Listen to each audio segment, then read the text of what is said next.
Hey everybody, it's Lebo with Lebo's Pinball. I have not made a video in a while. I've just been covered up with so much work. All kinds of stuff just going on. But I wanted to get a video back in the mix. And for a lot of my followers that have been checking things out, I hate to leave you guys hanging. Because sometimes it's like, what happened to Lebo? I'm still here. I'm just covered up and busy. First thing I want to mention is actually, quite to my surprise, and I get a little bit of flack from some of my friends about this.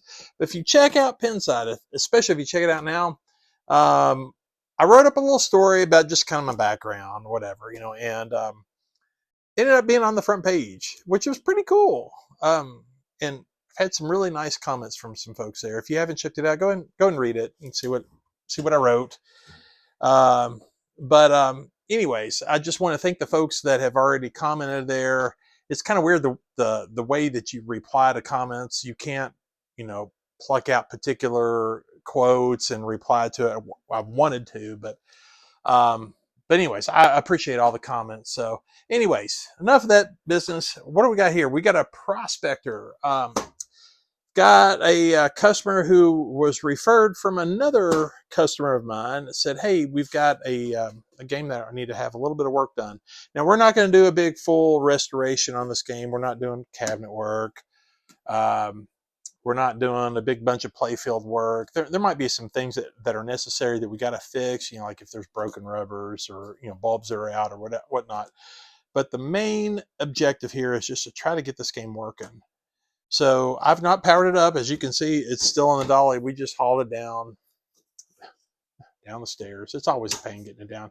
My house is not ideal at all for getting a pinball machine down because it's a pit basement. But anyways, I'm gonna set this game up. We're gonna see what it's doing, what it's not doing. The owner of the game has already told me a few things that he knows that there's some problems with it. So the objective is getting this game up and running and just working quite right. So hang tight.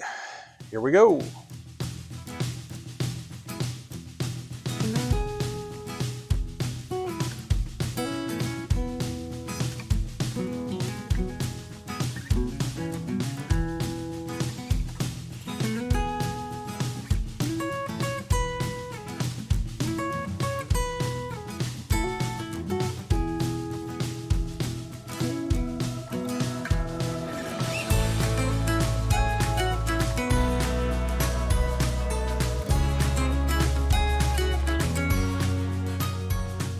All right, so we've got the game all put together here.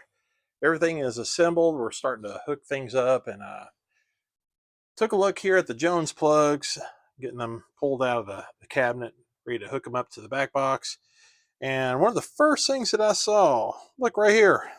Oh man, it's broken off. And now it broke off right when I grabbed it. It was just barely hanging on. So it was probably conducting prior to coming here, but so we're gonna have to repair this.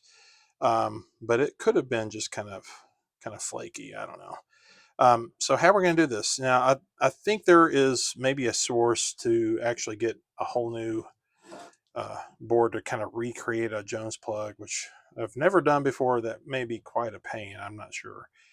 I don't know. Probably not so bad. I think actually what it is it's a board with the pins already here. You just got to solder the wires to it. Just cut it to the length that you need it. Just probably not bad. I'm going to try something. I don't know if this is going to work or not, but I may try, I don't know, a real small screw, like I don't know if a 440 will fit this, or if I have to go to like a 256 or something. Just something to kind of splint it. I don't know. We'll see. It's kind of a hack to fix it, but we'll try it, see if it'll work. I don't have a lot of expectations, but we'll see what happens. Okay, let's take a look. So I put in the 440, and you can see this screwed in here. We'll see if it works. I managed to get this in here, and it looks actually okay. I don't know, that felt just a little fat, a little big on a screw to make that work. So I don't know, probably 256 might have been better. So I'm gonna go ahead and solder these wires to that spot. Okay, so I got that Jones plug all wired back up and it's ready to go. So, all right, let's go ahead and get things ready to test this game out. All right, let's get the lock bar off, get the glass off. Oh man, just kind of get a good idea of what we got going on here. Oh man, there's a screwdriver down there, and some other parts. Oh gosh. All right, so let's see what we're gonna do. Let's sit this back down. Let's go ahead and pull the coin box out. So here, all right, let's put some power to it. Let's see what happens. I don't even know if the golly, the power switch even looks bad. There's like some corrosion here. Whew. So the scope again of this game is just get it running. We're not doing a lot of polishing work, a lot of the Levo special. We are doing some fundamentals, which is honestly quite awesome. All right, let's get this in. All right, power clearly is off because nothing happened.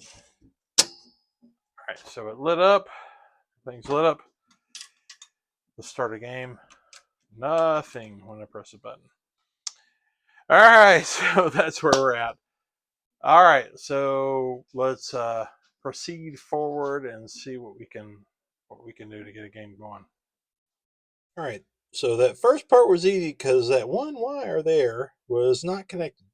It is now. Let's try this again. All right, so it's in a game over right now. Got it all powered up. Got that switch, the start button fixed. So let's just see what happens.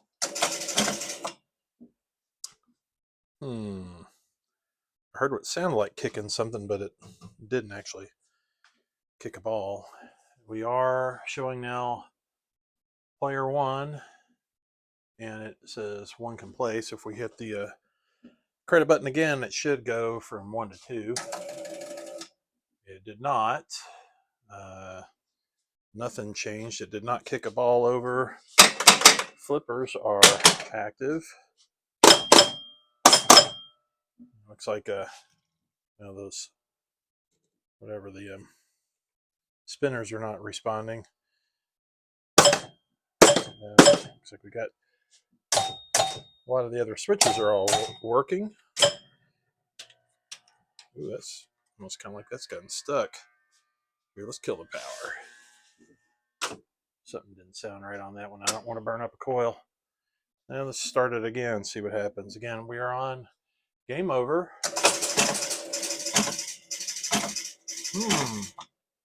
That was interesting. Well, it still did not kick a ball out.